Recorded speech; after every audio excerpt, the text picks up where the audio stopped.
Welcome back to Draft Central, where we're going to look at things connected to the Eagles and this upcoming draft. It's mock draft season, and this is just a chance to get more well acquainted, whatever, with the prospects that are in the process, and there's a lot.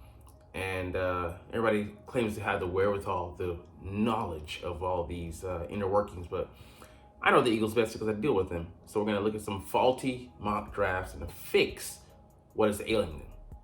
What's up? It's your boy Cintron coming back at you with another analysis video, and I kid you not, that's my real name.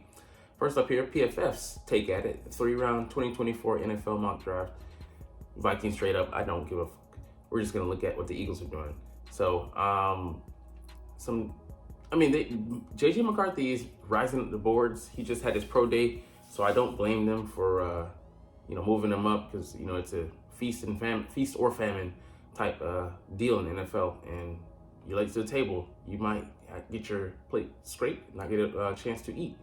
So we have, I think, where are the Eagles? Here they are, trading up to the 12th pick, so they're skipping up 10 spots. And what is the draft cost? The draft ransom for this, or they're getting a ransom, we're getting fleeced, because we're giving up the 22nd overall pick. Okay, it's the first round pick, but then the 53rd overall pick for a tackle who could start out at guard for us, but it's not such a need. This is the future we're talking about.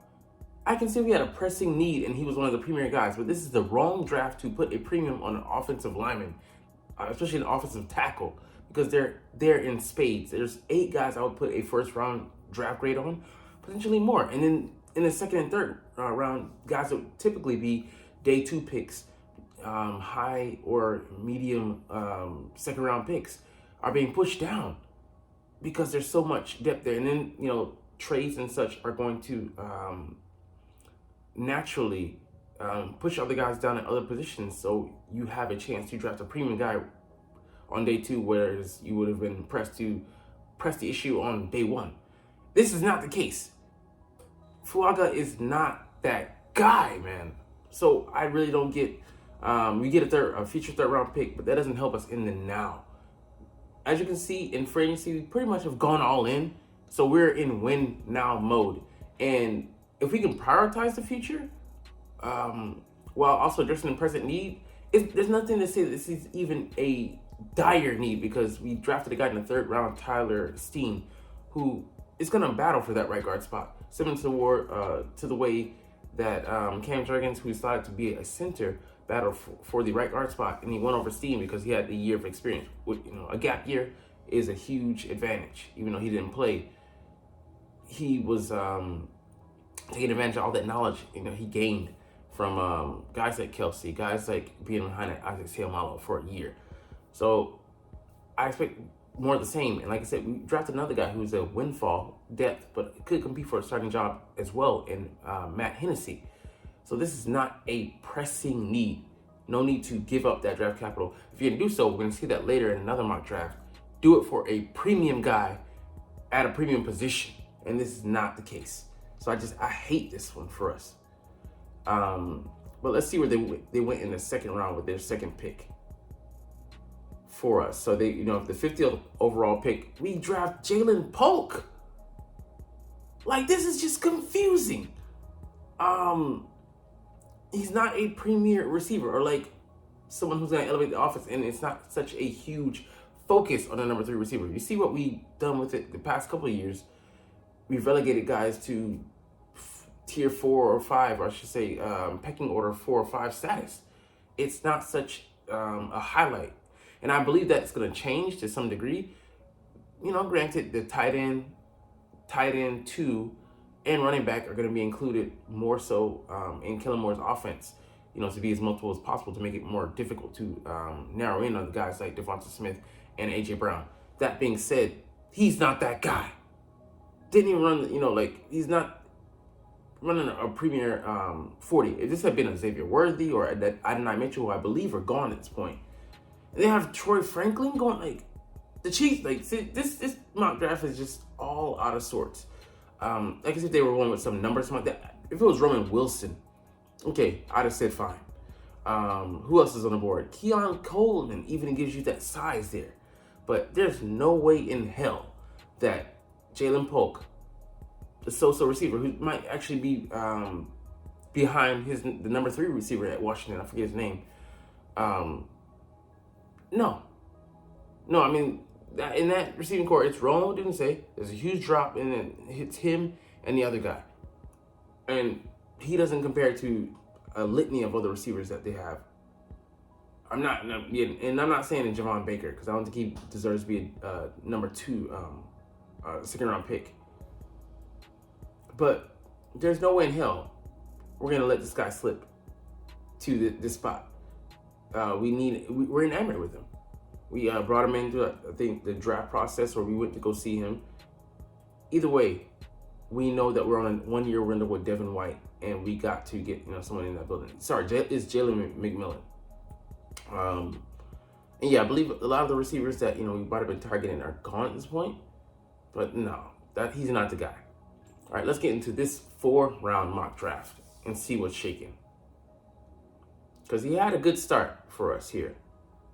And you sort of see it goes similarly with a lot of the guys. J.J. McCarthy here, 4th overall again, but this time Arizona making the trade up.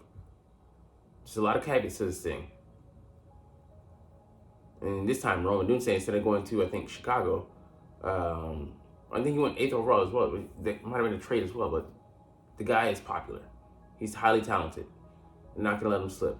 So, I mean, things flowing out here. A lot of guys getting guys. They were looking at 8. They trade down and still get the guy that they want. And Jared Verse, edge rusher, Dallas Turner is going to that point. I believe that made them maybe make a turn, but also seeing that. They were thinking he's going to be available at that point, because he somewhere in that slot range, the 15, probably the lowest. I say the lowest he's going to go. I was surprised that they didn't pick our guy here, but Howie Roseman, the draft magician, the wizard, makes a deal here. Deal or no deal, Howie trades up and gets the second best corner, or some people look at him as the first best corner, but probably the better long-term projection when you look at it. And Quinyon Mitchell, I was surprised to see it here, traded with the Seattle Seahawks, so they move up from the 22 spot, sacrifice the second of their second rounders in the 53rd pick. But this will be in line with something Howie would do. I get it. It is a chance with 3 picks in the top 55, inside the top 60, to draft some premier guys. But that being said, if you can package some picks together and get a premium guy at the position, someone we haven't had, in a while, a solid corner that we've drafted. Lito Shepard was the last one we drafted in the first round. And then that same year, we drafted Sheldon Brown in the second round out of South Carolina. So it would be amazing if we can get a guy of this caliber. I believe he has the physical tools, the mindset, the versatility to play in man or zone coverage, to be a top 5 corner in the league and within 5 years. Maybe quicker ascension, because these guys can ascend quick. Look at pretty much since he came in South Carolina, has been that dude. But I want to say like a guy like Cromartie, he had a quick ascension, as well as Darrell Reeves. He had a quick ascension. These are talented guys, but I think look at his tool set. He has the same skill set that those guys do. And coming from a smaller school, competition level wasn't the same, but man, you like what you see on the tape from this guy. So I would love this pick. He's my number 1 corner that I have. Just be poetry in motion. So this would be a move you make to get a premium guy at a premium position, which I would agree with. Hate to see the second round pick lost, but cost something to get something in this business.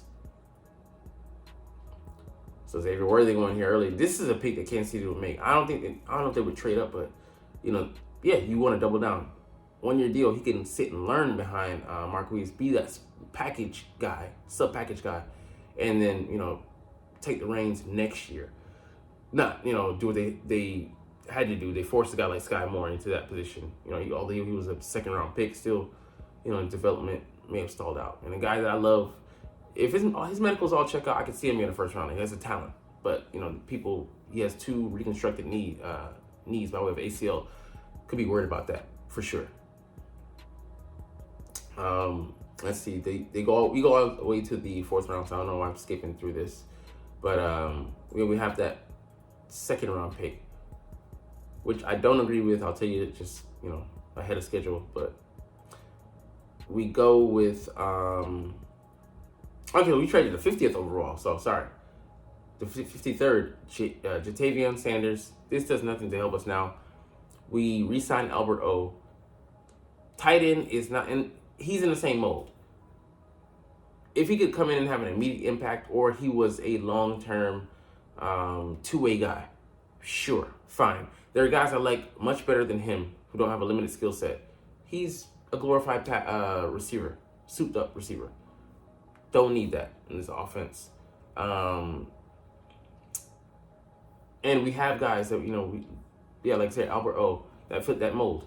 Grant Calcaterra. That are, is he going to be way better than him coming in? He can be a weapon, sure. But we have a tight end one. We need to be focused. If we didn't have that, I could see that. But just a waste of a pick at this point. And let's see, I don't see, they see this guy I see him as a third rounder.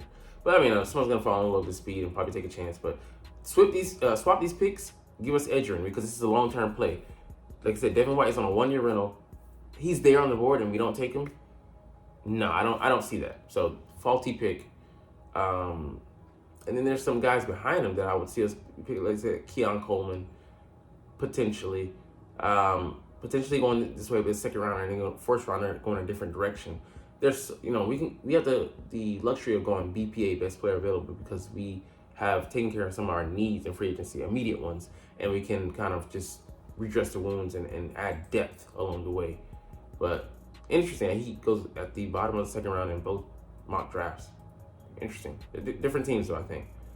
Let me see if there was a receiver worth drafting. Yeah, Roman Wilson, I could see us, like I said, going with that pick if we're going to go receiver. And I would say like linebacker would be the higher need. We don't have a third round pick in this draft, so we traded that second for a fourth. So we're going to see all the talent that, we could have had slipping through our fingers. And, I got to believe it's burning, how we don't have that pick there with, the premium, still a premium selection of guys to be had, because second and third rounders are still starters. But, at the top, we drafted this makes no sense. This makes no sense with Matt Hennessy straight in the fold, and we can draft a guy later. Like I said, this move smacks of it's a fourth round pick, but it's still a high fourth rounder of us needing, not addressing a need, eschewing that for a long term. We already have a starting center. We don't have a pressing need for starters on the O-line. Granted, at guard. But still, it might be a guy coming in to challenge Steen, because Steen has the upper hand right now. He's in the program. He's been there for a year. Don't get this line of thinking when there's guys like, who do I have here on the board? For me, if I'm going to go there, I'm going to go corner. Chris Abrams, Drain, maybe if you fall in love with him. But a guy I like who has good measurables, who's fast. If you want to go another outside corner, I could see us maybe doing that. And try and making Kyrie a big, interior guy. Could work. But the guy I probably would go with, Mike Sanders still here. At corner. He has, some good measurables. He's pretty fast. He ran a 4.4 or 4.3. Let's check him out real quick. But, he's a really, shifty guy on the inside, can track well, but precisely what we need. Wiry frame, very thin. Okay, he's not thin, but, short, 5'9", buck 82. But maybe would hold up. Sorry. Strong, too. So 14 reps of 225. He ran a 4.47, so he's got the speed requirements. Hey, you got our new Avonte Max in the slot there. And then Malik Washington, I love this pick, actually. He would be a purely interior player. He can bounce on the outside, but he had 1,700 yards maybe this past year or 2 years ago. But, high volume guy, not going to get his number called too much here in Philly, but he would be a guy that we could, depend on. Has sure hands, very solid frame. I think he's like 5'9", like a $190 range. So a solid guy, but also can hit on the, he can swap on the outside. So our receivers, Devonta Smith and AJ Brown, can come in into the inside of formation. He can go to the outside. He can run any route. Pretty good route runner. He has that short area quickness and ability to run option routes, which would be really key. If you get a guy like that, man, it would help elevate this offense. And a guy Kellen Moore would love to have that chess piece on the inside that can help exacerbate the games of our other guys. So I think that would be it for us in the 4th round. We don't have another pick, I don't believe. So that mock draft just needs a little bit of tailoring, but wouldn't be too bad. Now let's look at just some hits or misses. Nate Wiggins, I wouldn't call it a miss, and just because in this scheme he has the speed requirements, he can keep up with the guys, but he's 6'2", 6'1", $173, just too light. I don't think he's gonna play well in this Vic Fangio defense. Is gonna require him to be a tackler on the outside, to set the edge, and he's not gonna be able to do that. Measurable, sure, but he's gonna be able to hold up. Yeah, he scares me. Reminds me of Washington's pick that AJ Brown sunned last year. A great ball production, but in the big leagues, man, guys are going to bully you. Again, with Flagga, we're not giving up that much for a guy who is gonna play that far down the road. Again, we already have a center. Is the interior guy? No. Again, with this guy, kind of same deal, but they're not even looking at the Lane Johnson picture. They're just saying that give him the spot and he's gonna fight. The loser fights for no. You draft a guy like that if he's not sure to start, and it's in the first round, and we're trying to hit back to the Super Bowl. Pick is dead in the water as far as impact goes. And it's Straw, I don't like him. I don't think he's one of the 22 best players in the draft. And just sit there and pick him? No. I'd rather Howie use an asset to go and get one of the two, either it's Terry Arnold, who I have as number 2, or it's Quinyon Mitchell, who was my number 1 guy, who I think is going to be an impact starter. Could potentially start this year, man, and give us a lot better than what we had last year. Cooper DeJean, I don't see it just because I think his stock is dinged a little bit. But as a second rounder, I wouldn't be opposed to it. Terry Arnold, wouldn't complain. Wouldn't be the guy that I want, because I want my number 1 guy. You want your number 1. Who wants to marry your second best? They came close, but So, but like I said, I wouldn't be up in arms. But that's it. That's all we're gonna get into today. But you're not even watching though. But it's all good because I love talking about the Eagles and I love making these videos. So we're gonna chunk the deuces officially. But as always, it's Fly Eagles Fly, and let's motherfucking go. Like, comment, share, and subscribe if you Thanks for watching. Check me out at Cintron Anime, Cintron Life, or Cintron Laughs, or other social media.